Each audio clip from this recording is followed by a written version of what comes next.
Chapter 9. Voyage of Angeline. An early sun shimmered above the Mediterranean Sea. The royal vessel Angeline tore across the pale blue waters with astonishing speed, its bow slicing through the waves and leaving a wide, foaming wake in its trail. Its hemp-crafted exterior and elegant shape belied an ingenious system of natural energy capture beneath the hull, an engineering marvel devised in the district of Mut.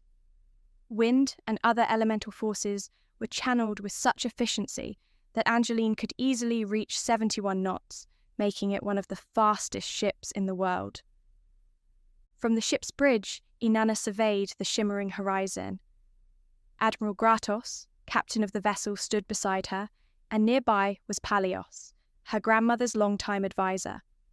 Also aboard was the Pharaoh of Egypt, Seti-Khamun, who had attended the Assembly of Eternal Nations in Uruk and requested passage home. He had opted against travelling with his own retinue, a choice that intrigued Inanna. Why would a world leader forgo his guard to voyage under another nation's banner? Seti-Khamun slipped into the bridge, taking the helm from Admiral Gratos. Inanna felt a momentary surge of alarm. Angeline's immense power made it a challenging craft to handle, but Gratos calmed her with a small nod. "He's well trained, Nin," he said in a low inflection. "You can trust him."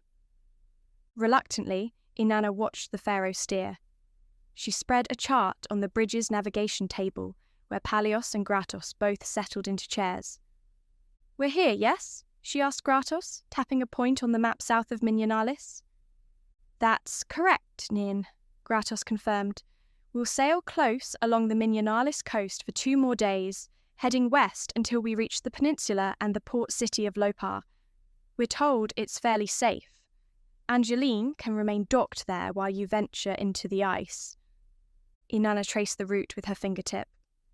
"So, from Lopar, we head north? How far is this Neanderthal city, Gornaya Shoria, was it?" "That's right," Gratos replied. "We'll pass through 7 territories altogether, including Minionalis. The first major challenge will be Pannonia.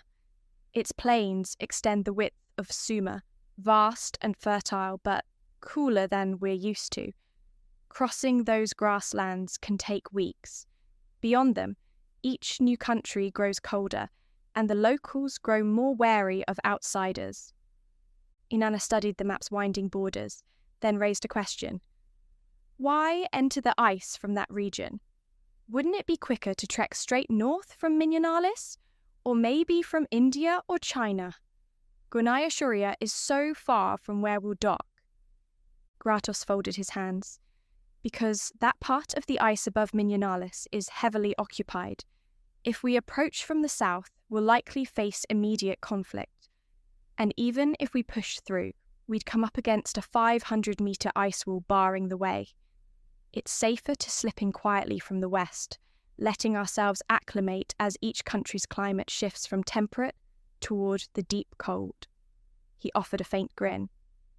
"We have 100 companions aboard Angeline, representatives from every one of Uruk's 12 districts, plus volunteers from Minionalis, Amazonia, Egypt, and India. All in all, a diverse group prepared to face whatever waits beyond."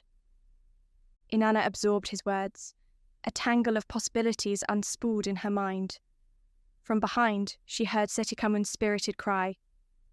"Mykonos!" he declared, steering Angeline past a volcanic island surrounded by white marble architecture.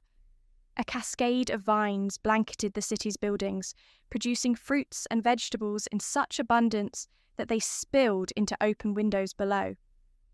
Fishing boats dotted the cerulean waters, providing an additional supply of fresh fare for the residents. Inanna found it a breathtaking sight, unlike anything she'd witnessed in Uruk. Gazing back at the open sea, she sensed the vastness of the journey ahead. "Thank you," she said at last, turning to Admiral Gratos. "I look forward to reaching Pannonia. I have not journeyed this far north before." She excused herself and left the bridge, descending to her private quarters on the starboard side. A small deck opened off her room. her refuge for study, reflection, and planning.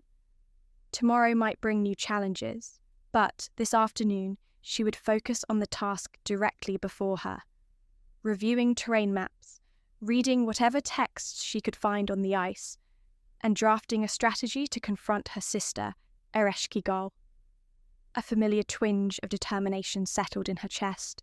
She would reach Gornaya Shuria, accomplish her mission, and return to Uruk in the same lifetime.